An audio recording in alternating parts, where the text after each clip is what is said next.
Planning and Zoning Commission on August, no, this is not the regular, this is a special meeting of the Planning and Zoning Commission on August 26, 2021. We serve in both a decision-making and capacity and advisory capacity for the mayor and city council and county commissioners. There are two types of public hearings that this commission conducts. The first is a legislative hearing whereby we formulate recommendations on certain land use requests. Our recommendations are then forwarded onward to the city council and county commissioners who make decisions on legislative matters.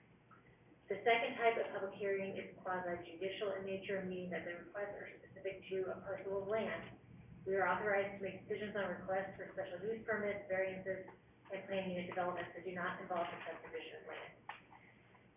However, any decision we may make tonight is by no means final. Anyone that believes he or she has been aggrieved by our decision has the right to file an appeal to the city council. On quasi-judicial requests that involve subdivision of land, rezones, and annexation, we are authorized to only make recommendations to the city council who will make their decision. The hearing procedures are as follows. 1, staff will present a report on the application. 2, the applicant or applicant's representative will then present the summary of the request. Testimony of those in support will be taken, followed by testimony from those in opposition. And finally, we will allow the applicant or applicant's rebuttal. After the rebuttal testimony is given, public testimony is closed, and no new oral or written testimony will be allowed unless the members vote to reopen testimony. The applicant has 10 minutes, in favor 5, neutral 5, opposed 5, rebuttal 5. We accept oral and written testimony from those in attendance only if you have signed up the sign-up sheet on the sign-up sheet available at the front of the room. When testifying before us, you must come to the podium, state your full name and address, be prepared to be sworn in.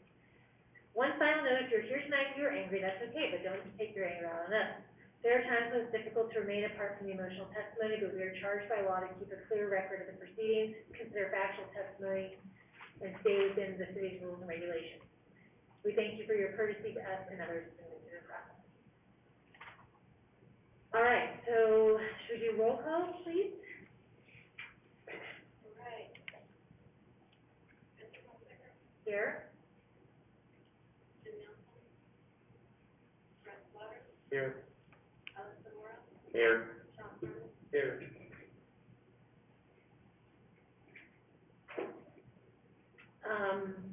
And then any disclosures, conflicts of interest, or site visits?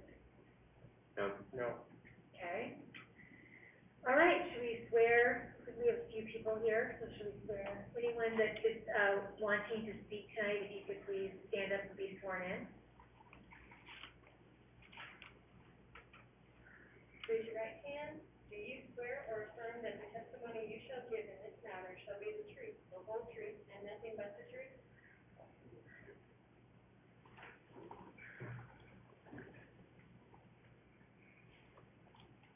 All right, so the first item is approve the minutes of the, well, I guess we have our consent calendar. So can we have a motion to approve the minutes of the consent items, which are the minutes from the 2 last meetings? Madam Chair, there's a,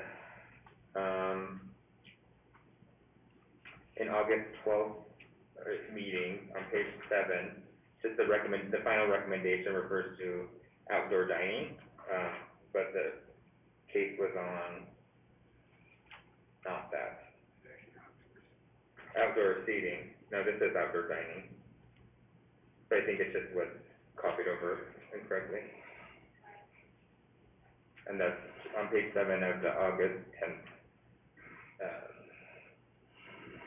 minute. Madam Chair, it is outdoor dining, not outdoor seating, as Mrs. Orr said. Okay. I don't have the, I only have the minutes from August, from July 29th. All right, you have that though? We've got that correction? All right, is kind of a motion to approve with that correction? I make a motion to approve it. Is there a second? I second that motion. All right, all those in favor? Aye.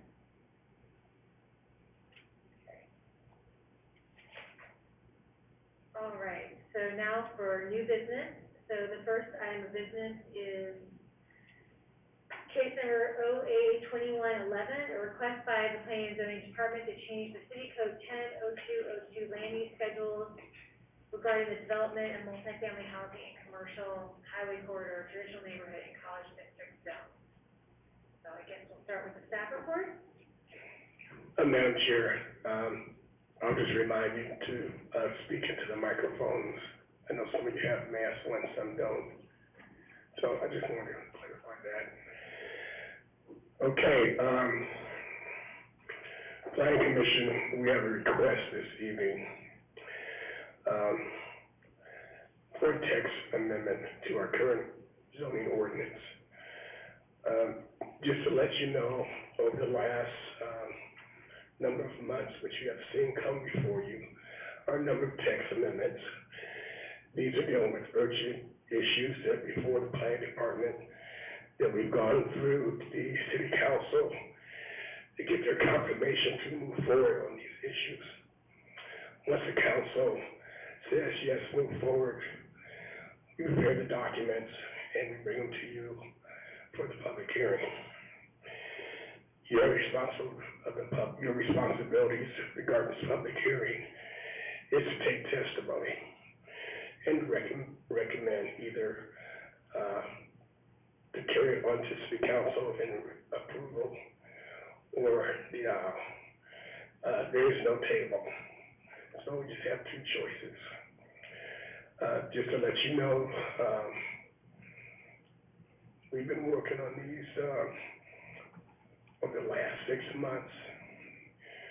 We have some additional ordinances that will be coming forward to you, hopefully in October.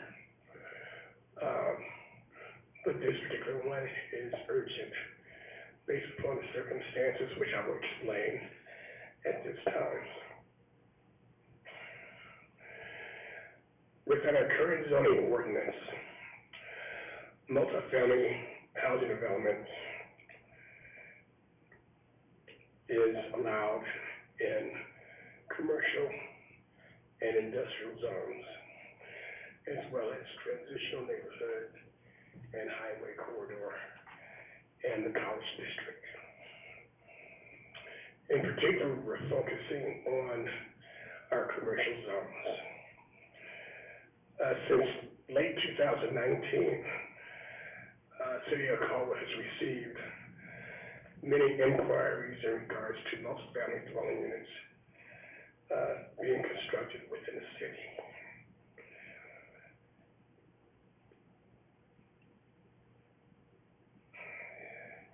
In 2020, we began to see a number of multifamily dwelling units that were being constructed in a commercial zone. At the time, the code allowed multifamily in a commercial zone as an outright use. When staff recognized that was the case, we went to the city council, and you may remember that you heard a case for a text amendment to require special use permit in a commercial zone. In 2020 and 2021, we noticed that a number of developers, matter of fact, it would pretty much be the majority of developers, requested conditional use permits or special use permits for multifamily and commercial zones. What we found out was that those multifamily dwelling units were eating up all of our major commercial areas, to the point where our department was concerned that we would start seeing leakage of commercial development along our major corridors. That leakage would mean that, other than the grocery stores we have today, you would be traveling to Napa for groceries. Other than Walmart or other currently grocery stores, you would be going to Napa for many types of general services. That's the reason why we have this before you. Um, we looked at what our options were, and there weren't any other options but to delay any future development in our commercial properties. We recognize that in our current zoning ordinance and our zoning map, there are not many R3 commercial development, R3 multifamily development in the city of Caldwell. Those areas which are zoned multifamily, I would say at least 70% or more are currently housing some type of structure on it at this time. To alleviate that and talk to the council, they were the opinion that they would consider doing text amendments and rezones on properties if they were suited for multifamily. The process that we see that happening is that the proposed developer would meet with the planning department at a round table, and we'll have some criteria developed to justify if this should be an area for multifamily. I'm currently writing a multifamily development ordinance and a PUD ordinance, but we have the basic criteria that we can use for review.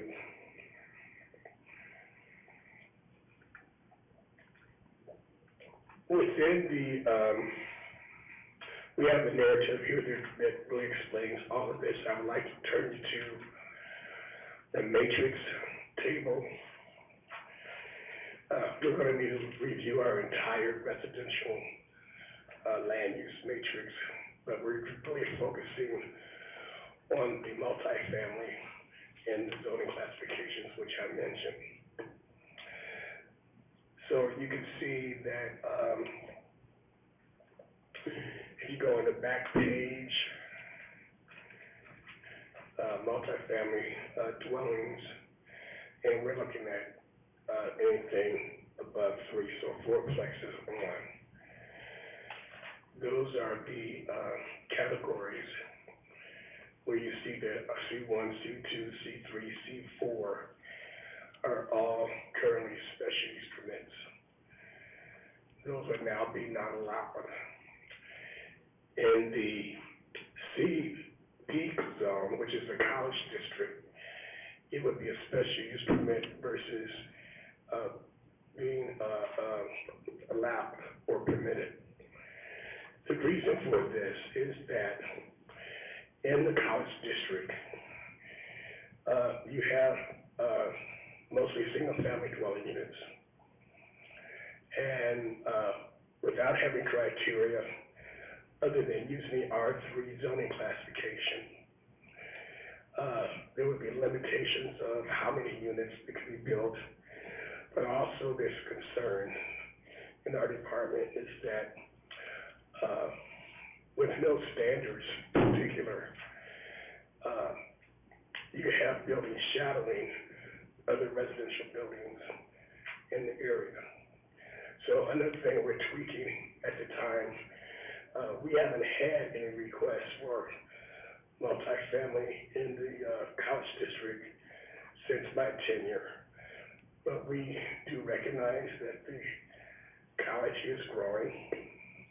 They have built housing on campus in this last year. We feel that there will be some interest in development in the area, but we need to determine how to deal with that in a proper manner. In the transition neighborhood, this area is really looking back at the early days of Caldwell, where you could have 25-foot wide lots. The current ordinance allows a mixture of uses in the traditional neighborhood. areas are along, where the, county is located, that area is a Christian neighborhood. And then the area just south of the freeway, that area is also identified. We feel that at this time, until a master plan is done of that area, that we should limit, multifamily. Again, that could be a situation where we could have buildings that could saturate the area, impact the current residents. And what I mentioned, and you're aware of this because you heard a case like this, is that the current zone allows commercial and residential with no standards mixing together. And that's why you saw a used car dealership between two sections of a public park. One of the things we'll be doing is reviewing that as well, so that we can have residential where residential should be and commercial where commercial should be. And that transition, if need be, between the two. Currently, it doesn't allow that. The last one is a highway corridor. In the city code, especially in the comp plan, it talks about a variety of uses. Once again, there's not really any standards in that particular zone. What we've been getting requests are multifamily in the highway corridor on the arterial, so 5526, versus the concept, as I understand it, is that commercial should be on the front and multifamily in the back. Now, we can encourage that. Those can end up going to you as a body or city council, but there's not really a sense of direction how that is developed. If you look at the first page where I have the legend permitted, special use, and not permitted, we have an asterisk that says any part of a mixed-use development, mixed-use PUD development, where 30% or less is residential. That's a direct quote from the PUD ordinance. So the only thing we're doing is that in those areas that are identified in the map, that those areas should be identified as such. And unfortunately, I forgot the asterisks, but under multifamily, be a PUD, there's an asterisk next to the S for the multifamily residential.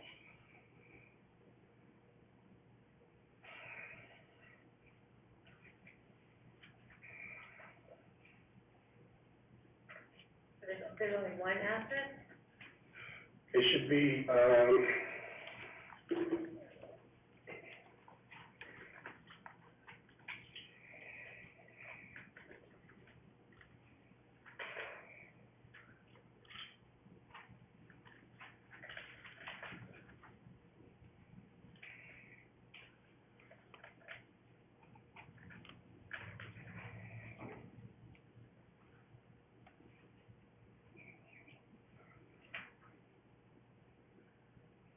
under the PUD, there should be an asterisk. So it's saying, if you're going to do a PUD, multifamily PUD, no more than 30% has to be multifamily, can be multifamily.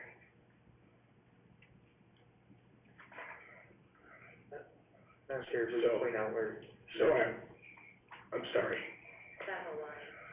So on the bottom where it says land unit development residential, there should be an asterisk that should be added to your motion based upon whatever you do.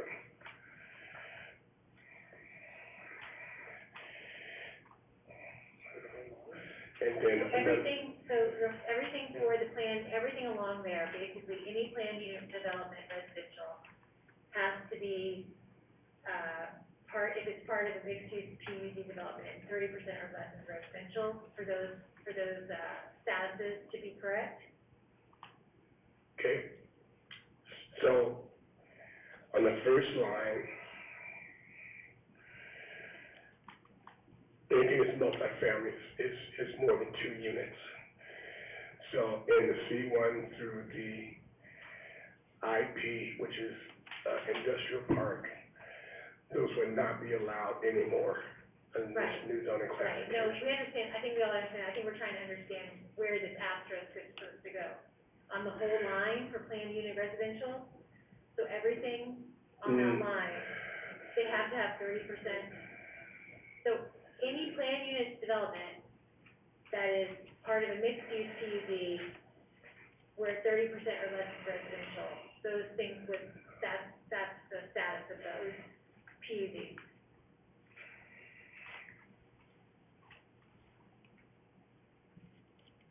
I don't know, because Okay. why wouldn't the PUD be allowed in R3 or R2?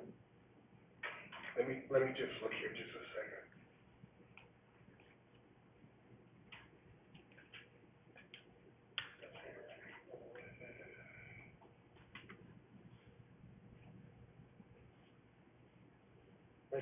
Are you just talking the highway corridor, Jerome? Yes, I'm talking about highway. Okay. Yes, that's right, All that's right. what I was thinking. So to clarify, the highlighted S under PUD, that row is the only one that has the asterisk that refers to. Correct. So for the highway corridor, it has to be mixed use with less than 30% residential to be considered for the highway corridor. Correct. So it'd be like units above something else. And I think, I was going back, I've been moving things around over the last, 2 weeks. Or behind it. Yeah. I think we understand that. So the only one that's actually is a highway corridor. Got it.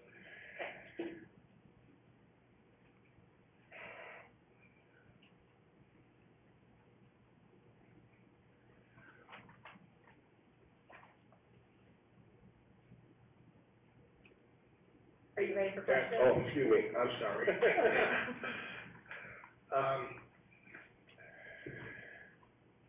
So the way this motion will read, other than the table, is our last portion here. It says, and look at your schedule so you can see this. Multifamily housing developments will be prohibited in the commercial 1, 2, 3, 4, and traditional neighborhoods.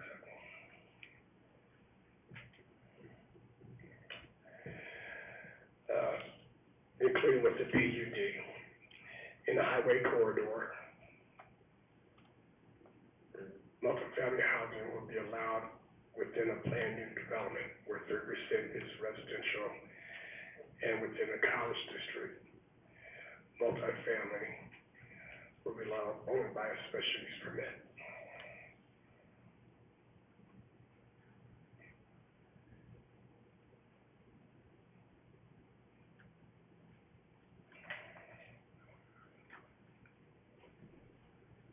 So this is written a little, so multifamily, so there kind of needs to be almost a period. I know it's a motion, but I'm just kind of separate thoughts. I should let you go. In a highway corridor zone, multifamily, multifamily housing will be allowed within a planned unit development by special use permit. And in a college district, they're allowed by special use permit, so. Yeah. Okay, so look at highway corridor and follow right now, we have special use permit in, Right, got it. single and townhouses. So the single would be allowed, none of them would be allowed under the, highway corridor for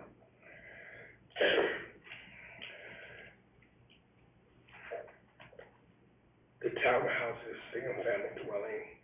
This happens to only be in that particular zoning classification in the traditional neighborhood. So it goes no, no, and no for other uses.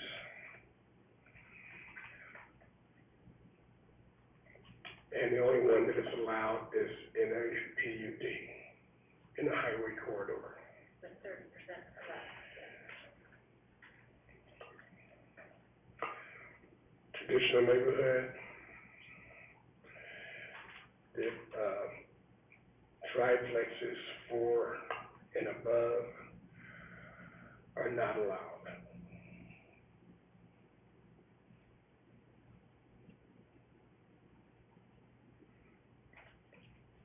Except the special use permit for triplexes in 4, 5, 6. Because we're having, we've had a number of people requesting, smaller developments in that area. So what is the difference between multifamily housing, more than 2 units, and 4, 5, or 6 family dwellings? See, that's been I'm dealing with the current code, the way it's Yeah. written. Anything above, even duplexes are multifamily, but they're just two. Right. But they have less of an impact. Really, the major impact comes with 4 units or more. It's not necessarily the 4 units, but what happens is that we have developments that are coming in with 12 fourplexes. And so we don't have a way at this time yet to identify the difference between just 1 fourplex or 4 fourplexes in a development. And so as you multiply them, it's becoming more of an impact. We haven't had many applications where we have multiple duplexes. They've either been fourplexes or above. And I'm only trying to deal with the number of units. In our ordinance, we talk about the difference between townhouses and row houses and cottages and apartments and fourplexes. They're all multifamily. Right. They just have different terms to describe what they are. A different impact. Right, and they all have different impacts.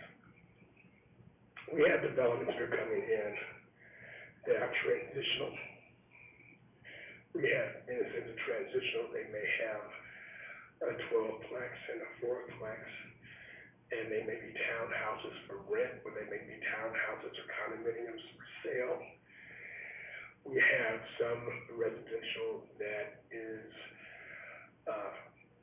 say, 12 plexes, but then they transition into senior housing and then into nursing care, group home type of activity. And so those are things that we're really, our next step that we're working on. In the multifamily dwelling unit ordinance, we're going to identify those uses and we have developed the criteria of what should be required for those type of developments.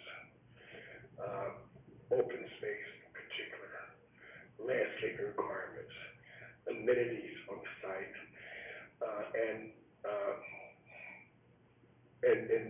different types of amenities of landscaping, outdoor space, pathways, other amenities. We have clubhouses and fitness centers and tot lots and barbecue pits and all of that. Right now, we're trying to deal with the major issue and that's the leakage of the loss of commercial space. We will be back with Or, more, yes. so I have another, just to help me with some context. So there's a project on Tenth, like Tenth and, Tenth and, Linden, in that shopping center. If there's anything that's either being heard or is completed, that's a different thing. If it's something that has not been heard, and maybe heard by you or the hearing. No, it's completed. Oh, okay. Yeah. Okay. So it's over by the, so basically it's like an office building in front, like a one-story professional building. Mm-hmm. And then behind it, there's like two-story, I would call them apartment buildings, but they only have like maybe, have you guys seen this? So they're right behind, so it's like a shopping plaza. Right. And then it's got these 4 or maybe 8 The apartments. commercial, yeah, there's apartments in the back. Yeah, and so, like, what would that be considered? Because I think that's, I mean, it's a terrible use, it's not a good, I don't know how that happens, but. Well, the thing is that there's not a lot of criteria what expectations are. Yeah. For instance, I've seen where they've had multifamily in the rear and they've had in the front, a Pizza Hut, doctor's offices, a real estate office, insurance offices, things like that. And so to get to your question, one of the issues that we're dealing with is that with the development of commercial in our city right now, or excuse me, commercial in our city, we don't have grocery stores, and services close to, multifamily. And the truth is, that's where the two link, and we're gonna identify that in the plan, in the ordinance, is that either multifamily needs to be near those kind of services, or you need to bring those services to that area. You shouldn't have to drive 3 or 4 miles to get some of those services, and that's what it's looking like, or a potential, I should say. So yes, to answer your question, I don't know the circumstances of how that was done, but our thoughts are that you have commercial development in the front, you could have multifamily in the rear, but you also have to look at what the surrounding land uses are to do that, dealing with issues of buffering and setbacks. For instance, It's a really nice thing, they're looking right into people's backyards. for instance, balconies that are built that give the impression of towering over the fence, proper setbacks between zones. We had an incident where a gentleman was building 2 sixplexes with balconies in the rear yard, and the balconies easily you can see into the backyards of the other property owners. And we've had a couple of incidents like that we've had tried to mitigate after the fact. So we would hope that when we get to that point, and we have this off subject of what we're talking about now, but we hope to get to the point where we have a review and an implement process that we don't have those kind of conflicts. That would not be allowed based on this, so that's good, I would hope not. no matter what that's called, it wouldn't be allowed, because that's not. Right now, we're really talking about in these changes is not to lose more commercial. We've talked to people, for months in regards to, this is a concern. And usually response is, well, that's not what we do. We do residential, we don't do commercial.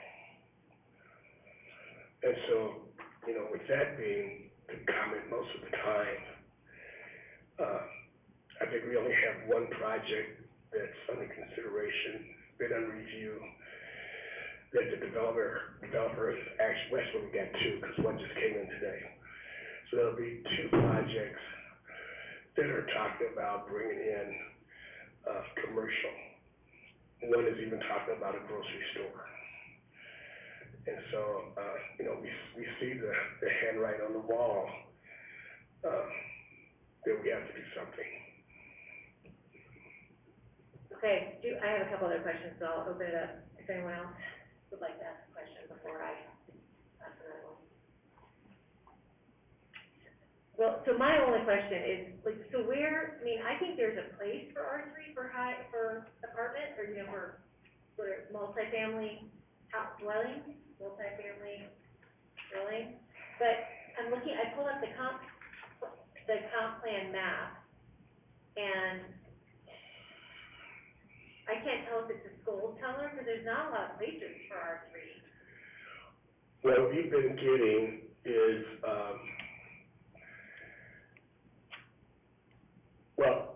what we've got in regards to large multifamily developments are in the commercial zones. The other case we've had is that in the R2 zone, the density is not high enough, and we've had a number of individuals request to zone it to R3. And what we're looking at is that possibly the appropriate place for higher density multifamily is only in the R3 zone, once we identify where those places are. So is that gonna force, a comp plan revision you're seeing Yes, we have to do later? Yes, comp plan revision as well, as a text change, a zoning ordinance, and a zoning ordinance text. One of what I just mentioned about the 2 sixplexes, that property was zoned R3, and they were adjacent to an R1 zoning classification. That's going off subject that you were talking about, but that kind of gives you an idea, is that it's just not an easy thing to do. You really have to look at the adjacent properties and how they're zoned. And even if you still feel that those locations are fine, you have to come up with something that's going to reduce the impacts on adjacent properties. And that's not available at this time. Okay, any other questions? All right, thank you. So we'll open it up for, testimony now. We have Bonnie Layton. Bonnie Layton, 690 South Industry Way in Meridian, Idaho, 83642. I'm a senior planner with NV5, and I have been sworn. Just a couple of things this evening, so thank you for your time as well. I was at the workshop the other night when this was brought before the City Council, and one of the comments from one of my colleagues, actually, that does a lot of planning as well here in Caldwell, is just, and I think you picked up on it, Commissioner Hunsinger, the fact that there is not a zone that's permitted for multifamily, or, and the conversation is, R3 would be the place to do that. I understand the city's concern about losing commercial ground. There's a lot of communities across the valley that are moving their land use chart in the same direction, either prohibiting or conditionally permitting multifamily. But also we're in a housing shortage and a housing crisis. And so, especially from a multifamily standpoint, the code revisions that have occurred, over the past several months has made that even harder and harder to bring to fruition. And so, just in terms of considering that, and maybe part of the discussion this evening is there an opportunity to suggest that, that multifamily be permitted in the R3 zone? I understand Mr. Knapp's, concerns about some of the controls. There are controls in the code currently in terms of buffering between an R1 and an R3 zone. There's the whole landscape ordinance, there's various buffers depending on the zone. Sorry, I don't have the code section in front of me, but there's a matrix. So if you're an R1 and an R1, then there's no buffer. If it's a R1 and a C3, then there's a certain type of buffer. So you do have that in your ordinance. Good design, good planning and design is making sure, trying to turn it so the balconies aren't looking into somebody's, single story. I think that's appropriate. One of the questions I did have also for the single-family dwelling houses only, and Mr. Matt spoke to the fact that in a traditional neighborhood, there's the skinny lots that were initially platted. My question is why is that not allowed in an R3 zone?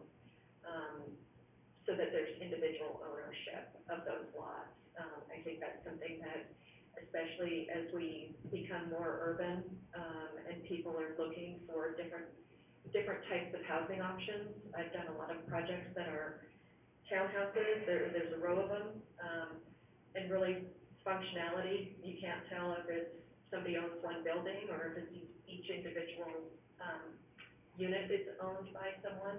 But as people look for different housing options, it's a step up from, renting. And, new subdivisions definitely, I've done several of these where there's townhomes that are permitted. And then just in terms of the PUD, development, and this was something that one of my colleagues had, brought up at the city council workshop last week, is just,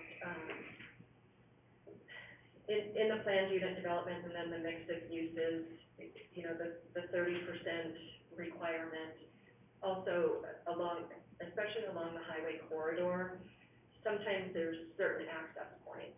So,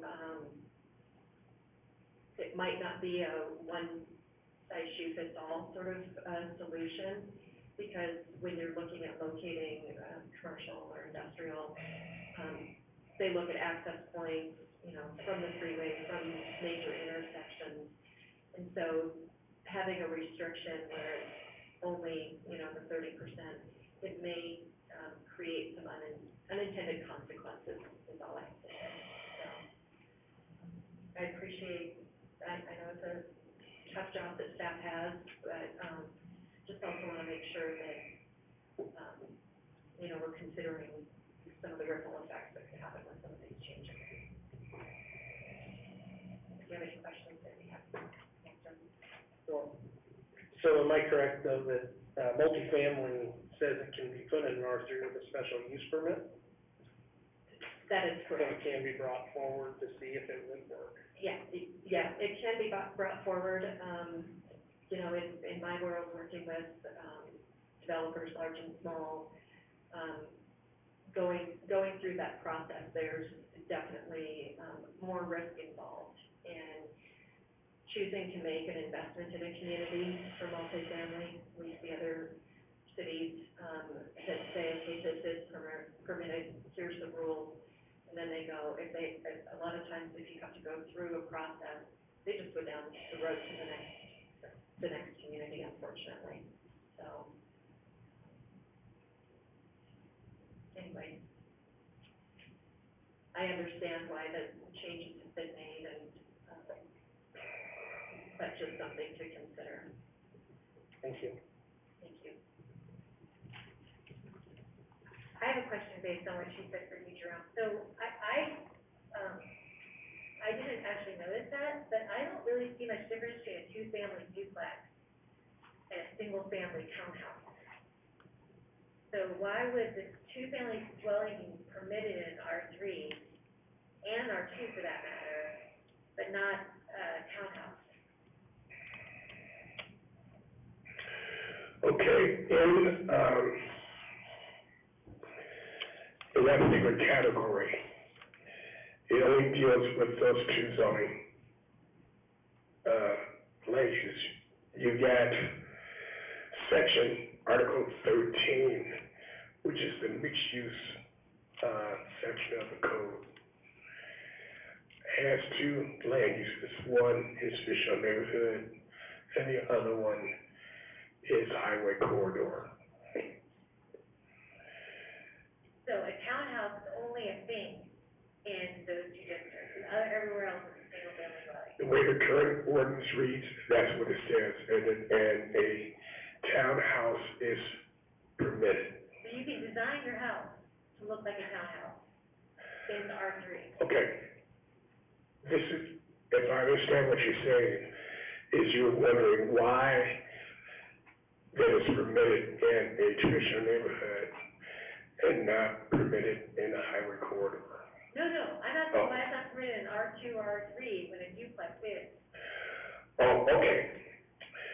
The reason why is because in Article 13, I just left it as it currently exists. So it says permitted in a traditional neighborhood. That's just what the ordinance says. And I don't know why it's not in the other category. Is that just because I can build a single-family home that's narrow, skinny, and tall, and that's fine? And is it, Actually, there's two different issues.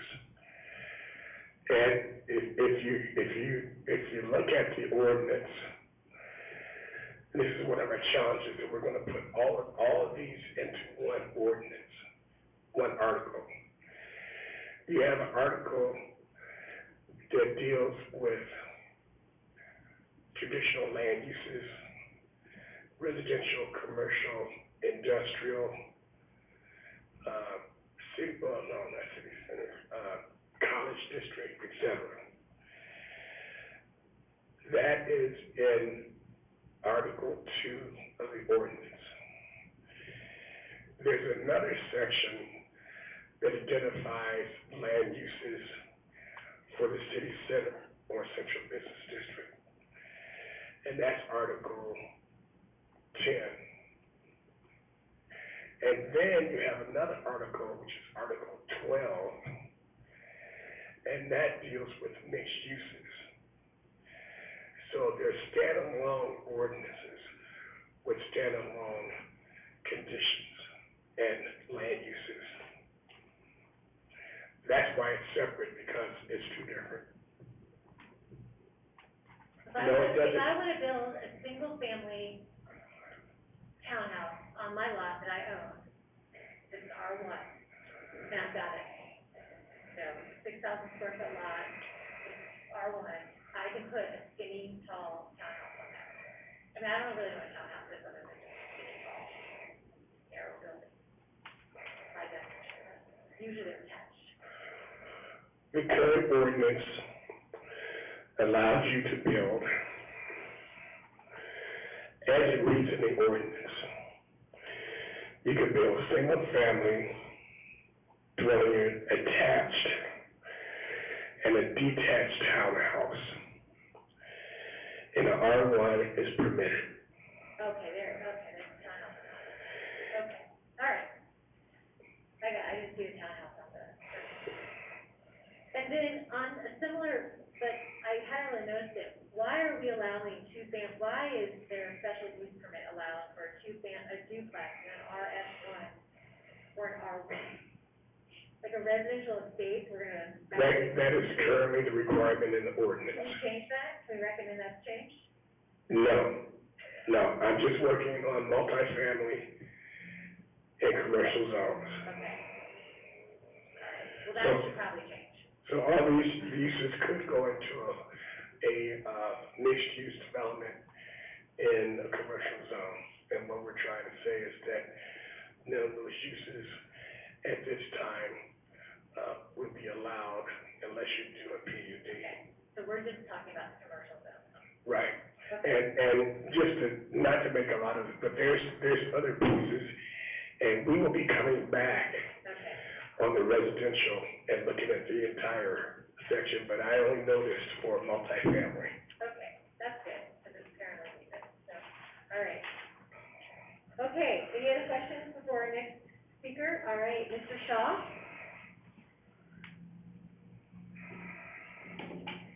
Good evening, my name is Steve Shaw with the Bartlett Development, 4401 West Kennedy, Tampa, Florida. I've been sworn in. Reason I'm speaking before you tonight, not necessarily in opposition of the proposed land use code, but we're into this quasi-gray area right now where we've closed on a piece of property on 6804 Cleveland Boulevard. We've got a current developers agreement in place, and we've got a preliminary plat dated 2018 that allows for a mix of commercial and multi-family use. So the question I have before the board is, will we be allowed to apply for a special use permit if this moves forward to the council for multi-family? Madam Chair, this is not a question for the commission, for the planning department. They're actually vested in their particular project, and so, I can speak with him off record on this. So, so your project is more than 30%, obviously, more than 30% commercial. And we've taken steps, we looked at that, and so what we tried to do is push all of our commercial along Cleveland Boulevard, so that we didn't move any of our multifamily close to keep that highway commercial and that commercial corridor in place. And, we've been working with staff up to this point to make sure that, we try to adhere to some of their wishes. I'm not trying to understand what he's speaking about, but, really, this is something that you can't respond to. Because it's already gone through the development process. You heard this. It's just, I understand, we can't respond to this project particularly. Yeah, that's, It's just an interesting example of, a project that's maybe like on Homedale and Okay. Cleveland Boulevard. let me talk in generalities. If you have a project that's been vested, that has been approved, and you've met all the requirements, you're not affected by this. If you happen to have a project that you want to develop, and you happen to be in the R3 zone, which currently, would not let you, let's see here. Depending on the size of development, it was that, you're looking at an R3 as a special use permit, the way this reads. So how far along does it have to be vested? That you got your approvals, you've gone through, if it was a subdivision, that you've gone through P and Z and the city council. If, so that's, they call it entitlements, I don't like that term. So if they're invested, vested in the project, so they have all their approvals from local government, and they're basically, they have the development agreement completed. They've gone through their special use permit if needed, or their rezone or annexation. Any of those have been completed, and all they're doing now is working with the city in regard to meeting the development agreement, making their applications, for their, final subdivision, things of that nature. Okay, thank you, appreciate it. So let's say you have a 10-acre, go ahead, you're just, let's say you have a 10-acre parcel on the corner, on one, like a big corner on Cleveland Boulevard. And what is it zoned? it's on highway, I don't know, Cleveland Boulevard Highway Corridor? I don't know, Cleveland. And they made an application? No, I'm just talking totally in general. Let's just say, right now, someone comes today, hypothetically, I I'm not in any way, I don't have any specific. You know, I'm not, I haven't purchased any land that I'm looking to do anything on, I'm just, this is totally hypothetical. So you have a big 10-acre parcel that's on Cleveland, which looks like it's commercial in service. But your parcel, you know, you've got however much frontage, and then you've got 9 acres behind it. So this would basically, there's no, like, is the 30% of the, like, the area of your land, or is 30% of the development can be, another use. But 30%, how's 30% defined? Like, what's the measure of 30%? Is it the number of square feet? Acres. Acres. So if you have 10 acres, then you can have 3 acres of multifamily, and then you can have commercial strip mall in the front of it along the frontage.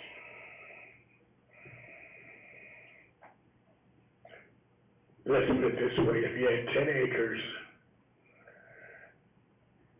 30% of 10 acres is 3. Right. That's how much you can put in residential, multifamily. And then it would just have to be, and that's for,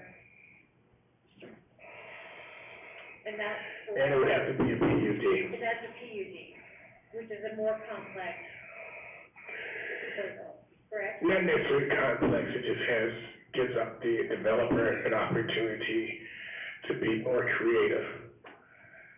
You know, it's not an opportunity to build more units.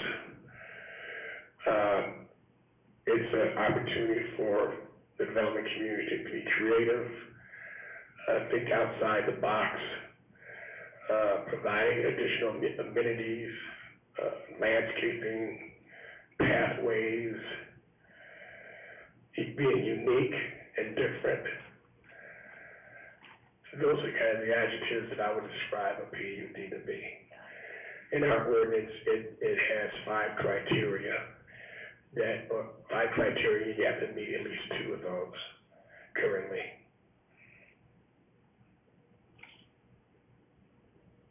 Not to come back up, I think, come back up. I can respond to, when you're done, I can respond to, Ms. Layton's comments, if I got them correct.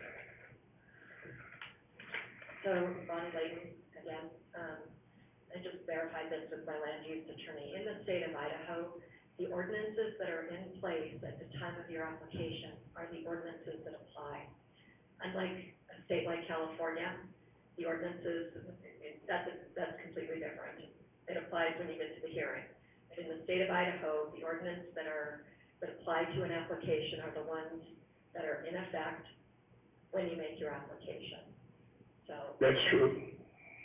So that's sort of that vesting question, and to answer this gentleman's question. So, and again, that's sort of where I'm coming from we need to have some predictability and consistency. If I'm looking at closing a piece of property, you want to be able to understand what it is you're going to be able to do. Thankfully, in the state of Idaho, we should be able to look at the ordinances and say, okay, we follow these rules, we meet the standards, we should get approval. But I would just add is that if you have not made application, as I understand it, that's not the case. It does apply or it does not apply? Does not. For instance, I don't want to debate this issue. You know, I think you're saying the same thing. She said, no, you're vested when you apply, and you're saying you're not vested when you don't apply. So I think we're saying the same thing. Right, and yeah, you know, so for my clients, for example, if there's an ordinance change that's in the process that's gonna be codified, you know, next week or something like that, I'd be mindful of that. But if my client said, I wanna apply tomorrow, okay, here's the standards that should be, our application should be judged on these standards that are in effect, that are passed, that are codified at the time that we make our application. If it's a special Right. use permit, that's where, yeah, I've seen, governing bodies put additional conditions on a project, sort of in light of their mindset of, hey, we're seeing too much of this, or we really don't like this, so we're gonna add this condition. So, and that's again where the special use permit, provides some, additional oversight for the governing bodies, but then also, creates more uncertainty, unfortunately, for, people that are investing, significant amount of time and money in the community. I just want to remind the commission that that's not before you this evening. What is before you is the language in this proposed change to the schedule, table 1. And that is the land uses that are identified in the table, and the proposed motion, which is in, under your recommendation 5.1. The process is not before you. Yeah, I don't think so. I just want to clarify that. Any other questions for staff or any of the speakers? Okay. All right, and I have a motion to close public testimony. So Ready moved. to do that? Okay. Seconded. All those in favor? Aye. Any opposed? Okay. All right, any discussion? So I was just talking, commissioners at one.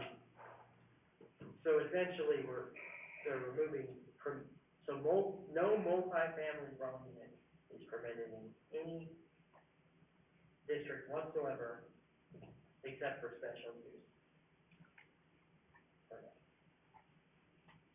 Correct. That's how, yes, but that's not, yes, Outright permitted. not outright permitted. Yeah, okay. And I will say, I think that, so I think there's lots of C1, C2, like a lot of corners, throughout the map, there's a lot of kind of commercial on corners, that they're right in the middle of residential, like R1 neighborhoods. So I do think I think that there's a risk that these, 800 unit apartments, can go into one of those corners and they're surrounded by R1, rather than being kind of what the intended, neighborhood commercial is. And so I think that and I agree that, we don't have a lot of services or retail in Caldwell, and we do need to keep space for that. But I'm also concerned that I don't think there's a good plan for where you put this stuff, where you put this use. And I think that there is a way to do it in these kind of more, commercial areas, but with be mindful of everything that's around. Well, but be mindful, I mean, like, if you're on Cleveland Boulevard, I mean, who's gonna be upset about a big apartment building? Other than a business community, no neighbors are gonna be upset about it. So it just seems like there should be some, I just don't feel like we've got a good plan for apartments. And so to me, it seems like, I'm comfortable with sort of the proposal, but I think we've got to come back in short order and redo the comp plan to allow for R3, or to allow for multifamily. And I would, at that time, maybe figure out what you call it, what an outright use is for multifamily. That can take a long time, that's why I worry about that. Yeah. I can't respond to you now, and so I will talk to you after the meeting, Do you want us to reopen the public testimony? if you want to. Is there a motion to that? Is there a question? I mean, Jerome wanted to respond to my comment.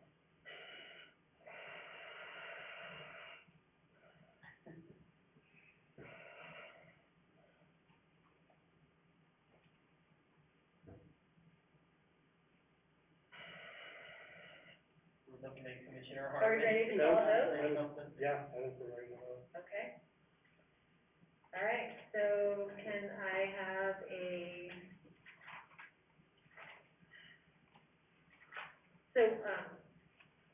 find that thing that we say. Okay. All right, can I have a motion to, accept the applicable legal standards? I make a motion to accept the applicable legal standards, 4.1 through 4.3. A second? Second that motion? Been moved and seconded to accept the legal standards. Can I have a recommendation? I make a recommendation based on the testimony, the Caldwell Planning and Zoning Commission hereby recommends to the Caldwell City Council that case number OA-2111, a request by the City of Caldwell Planning and Zoning Department to amend the residential land use schedule, Table 1, regarding the development of multifamily housing, developments in commercial, highway corridor, traditional neighborhood, and college district zones. Multifamily housing developments will be prohibited in commercial and traditional neighborhood zones, including within a planned unit development. In a highway corridor zone, multifamily housing developments will be allowed within a planned unit development where 30% or less is residential, and within a college district zone, multifamily housing development would be allowed only by special use permit is approved. Is there a second? I will second that. Madam Chair. Do we need to amend that for the asterisk thing? Yeah, the asterisks, and also under, no, that's all right, asterisk is the one. Yeah, sorry about that. I think it already says it. It says It's will be worded allowed, in a highway corridor, multifamily housing will be allowed. Planned new development, highway corridor, Yes. yes. Zones, it just needs an S? Second page, highway corridor, the S has an asterisk. Oh, so just amending the table to have an asterisk. Okay. Okay. So amending the table, page 2 of the planned unit development residential, the highlighted S is asterisk. Is there a second? I'll second that. All right, have a roll call? Yes. Yes. Yes. No. Okay. All right. So that's a recommendation, so we just he voted to recommend that to the council, they can decide. And this will go to the city council on the 7th of September. Okay, all right, that is all of our business tonight. Can I have a motion to adjourn? Madam Chair, I move that we adjourn. Second? Is that motion? All right, meeting adjourned, thank you.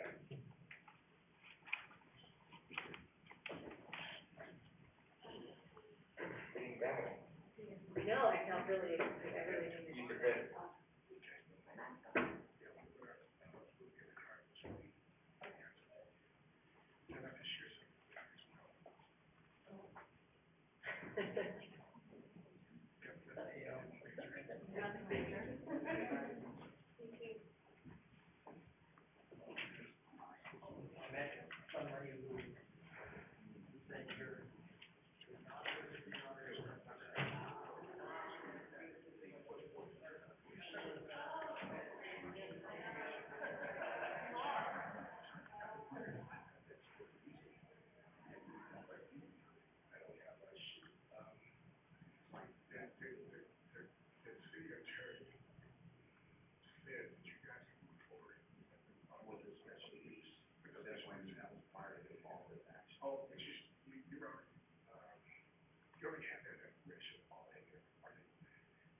close on it,